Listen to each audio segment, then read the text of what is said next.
So we're not finalised again. So you're going to ask me a lot of questions around who and why, but I can give you. Riley will play this week. So Riley Thilthorpe will come in. That's a really exciting time for our footy club. A really exciting time for the squad. So we look forward to him having an opportunity at a higher level. It's going to be a challenge for him. He's a young key position player, but we think he's ready to step up and have a crack at the higher level. It'll be quite a challenge, but it's an exciting time. Will that be predominantly up forward, or will we pitch it a little bit in the ruck as well? Yeah, well, depending on how the game plays out, but we'll get him forward to the ball and give him an opportunity. It all depends on how we're playing and what sort of game's shaping out. If we're able to move that ball well, hopefully we give him some opportunity. And that's something that at Sandford level we haven't quite been able to do of late. It's been quite a challenge for those guys at Sandford that are playing forward of the ball, especially the key position guys. So that will depend on how the game's panning out. Does that mean that Billy Frampton comes out of the team at the moment? There's still some finalisation around that, but that has been our conversation of late. Billy's been playing a really important role for us. He's the first one to admit we haven't seen his weapon as much as we'd like to, and Elliott's played some good footy at a lower level. So we're still to make some decisions in that space. We've got a captain's run tomorrow that we still have to get through. We've got some sore boys still. Tommy Lynch's toe's been one that's troubling him for a number of weeks, and he hasn't been able to train. So we're looking around that, working with Tommy on how many weeks can we go without training before he's just not able to perform at the level we know he can. So those things will play out within the next 24 hours. Who else are some of the other guys that you have to kind of monitor in the captain's run tomorrow? We've got Sam Berry as a young kid. We've got Ned McHenry, who's, there's some general soreness around the group. We've seen a lot of that around the league. So some of those guys we're monitoring. At what point do we look at possible management with some of our first year, second year players? As well as some of the guys that are knocking on the door. Jackson Haitley's knocked on the door of late. He's been around the mark, playing some good footy. We'll also look at the mix in our midfield. Fogg's been playing on ball there as well. Is that working for us? So still a little bit to go through. Barry looked very sore. No doctor, but he looked very sore yesterday. Is he still low a chance to maybe get up? He's still a chance. Yeah, he's still a chance. We're hoping he does. But again, we're weighing that up as well. If he saw, do we err on maybe not going with him? And that's one we'll make shortly.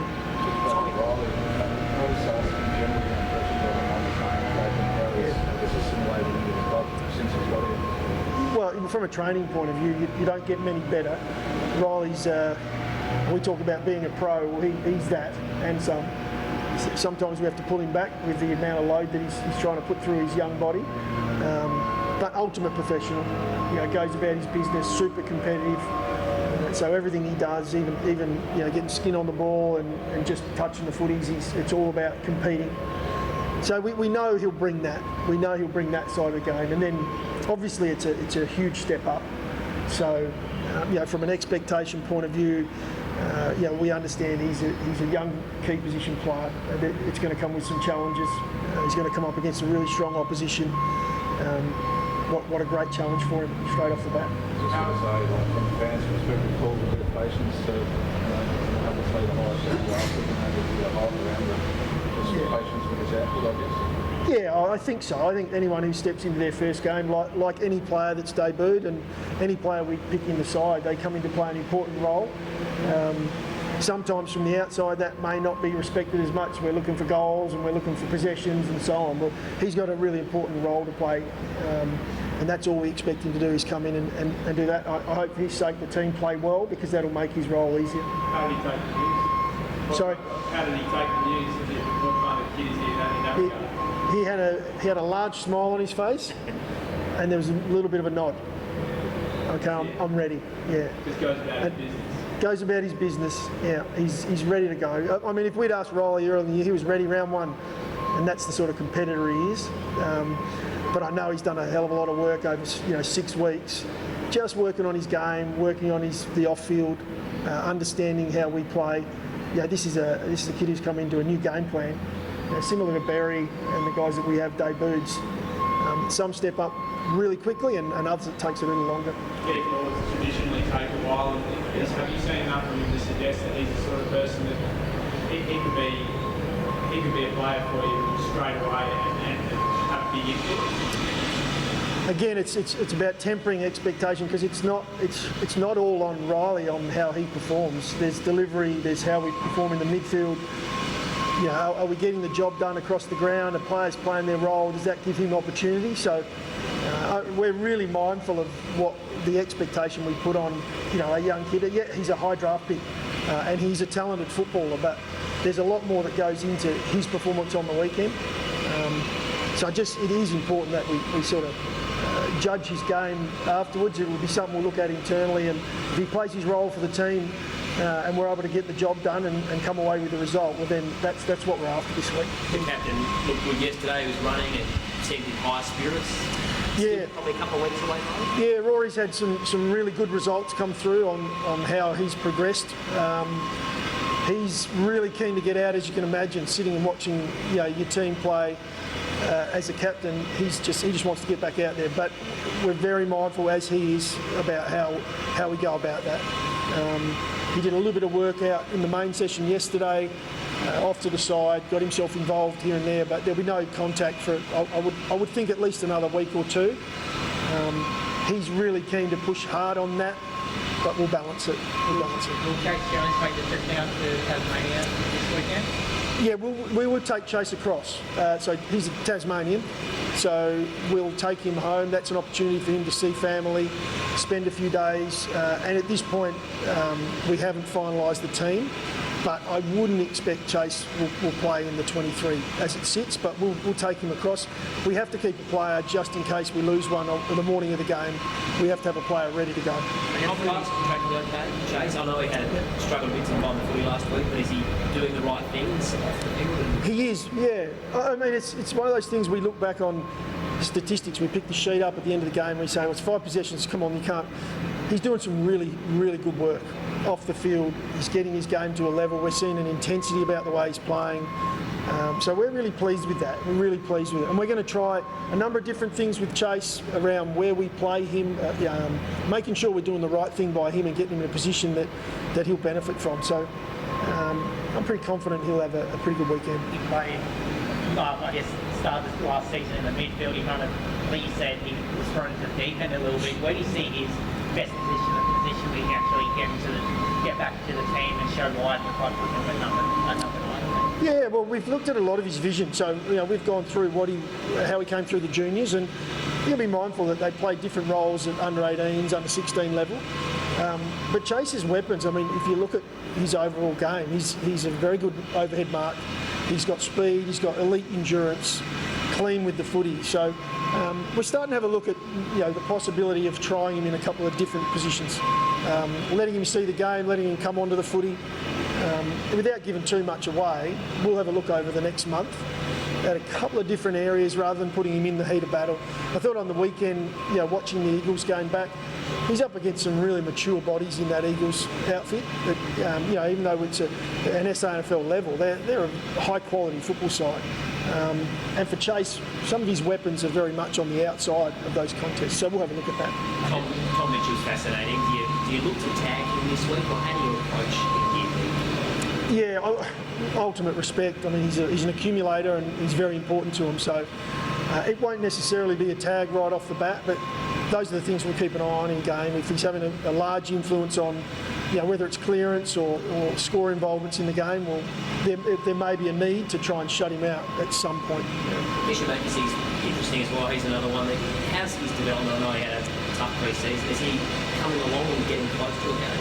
Yeah, he is. Again, another one that we feel we've seen Fish sort of jump to another level. We spoke earlier about his pre-season and off-season. It was quite a challenging off-season. Probably took him a month or so to find his feet, to really get that fitness under his belt. But now we're 6 rounds into the AFL, number of rounds into the SANFL. He's getting some natural match fitness through that. So he's starting to become stronger over the ball, keeping his feet more stronger in the contest. So yeah, we're really pleased with how he's developing. He's still got a little way to go, but we're confident he's going to show some of his best footy at least midway through this year or towards the end. And it's always hard to know, but are you confident he'll recommit to Westlake? I know I think he's out of contract at the end of the year. The only thing I can say is Fish is in a really good space at the moment. He's begun uni, he's got some stuff going on outside of footy. He loves Adelaide. He really enjoys being around the group. I mean, the decision in the end will be one he makes. I can't tell you what that will be, but I know he's enjoying his footy at the moment, and he's seeing some positive stuff that really come through, as we spoke about. So hopefully that goes a long way to us keeping him here. Do you think fans maybe expect too much out of Fish and Chase, high draft picks, and they don't see them in the AFL side, see them and probably not looking at the stats, they're getting the touches, you'd imagine they would. Do you think the fans, kind of are too willing to write them off in a way, or? No. I hope our fans can see why they're not in the team at the moment, and it's got nothing to do with what Chase is doing. We spoke about Sam Barry. You talk about Schoenberg, McHenry. There's a number of players that are playing at AFL level. Scholl on a wing. There's only 23 spots that we can pick at the moment to play AFL.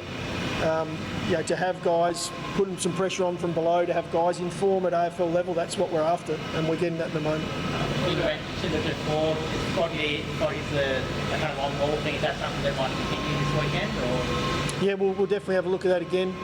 At times it'll just be a percentage base. We'll see how the game's playing out. Again, it's dependent on the trend of the game, where the game sits. But we really like the way he started the game last week. So a step in the right direction. It's now about being able to see out the game longer.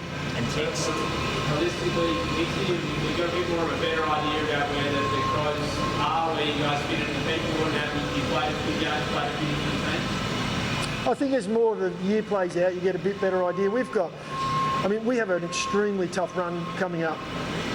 We play a lot of the sides that are fighting it out for top 4, top 8. So that's going to be a challenge for us. We've played some fantastic footy to this point. If the start of the year you said we'd have the record we have, well, we'd be over the moon. It's not so much about the win-loss, it's about how we're playing our footy. On the weekend we lost the game. We felt like we were in the contest. We probably felt after the game, we came off heads held high, but really disappointed that we didn't get the result. So we'll continue to have that as our expectation. It's what brand are we putting out on the park? Are we proud of what we're putting out there? Well, for 5 rounds, we've really enjoyed our footy. We've embraced contest. That's really what we're after. Another 5 rounds to come now. If we can get the same, then we'll be really pleased. And Tex, yourself, the players surprised the way that it's come out. Is it not where you want to be, better than where you thought it was going to be? Are you surprised? No, because we're talking about effort and intensity. We're not surprised at all. We trained that for months. We finished with that last year. So, no, we're not surprised. But again, if you say 3 and 2, you say, well, that's a great result. To be able to perform the way we want to perform and get results. And when I say results, wins. That's the bonus. That's where the belief then starts to come in. You're able to beat a really high quality side in Geelong in round 1, and you take a lot of belief out of that. There's no doubt our guys, have had a great 5 weeks off the back of round 1, being able to perform against top quality. And Tex has come okay, man? Yeah, well, Tex was training really well this week, pulled up really well from the game.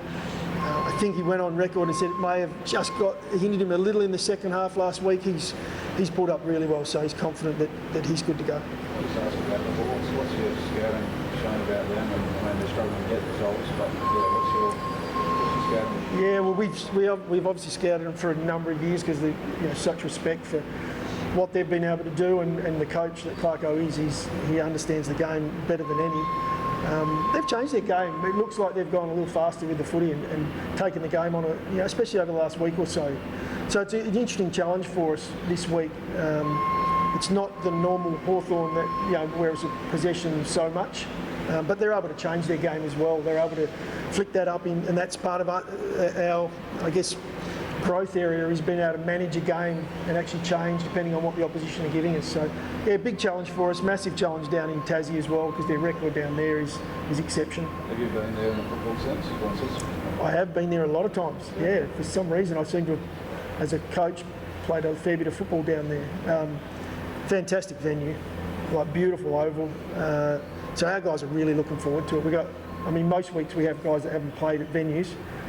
We're a young group. This is going to be no exception, but the conditions look like they'll be okay. I think it's -4 and no wind, which will be nice. Have you got a long sleeve policy? A lot of coaches have long sleeve policies. What's yours? It's not written down, but the boys found out about it on main training session when we made the guys with long sleeves run laps. You're not happy with it? If you wear one regularly, and I know Shane McAdam wore one under the dome the other week, so he's allowed to wear one this week if he wants. Cito's probably allowed to wear one, but no, we have a bit of fun with that. I think once you get in the heat of battle, I'm not sure you need a jumper on.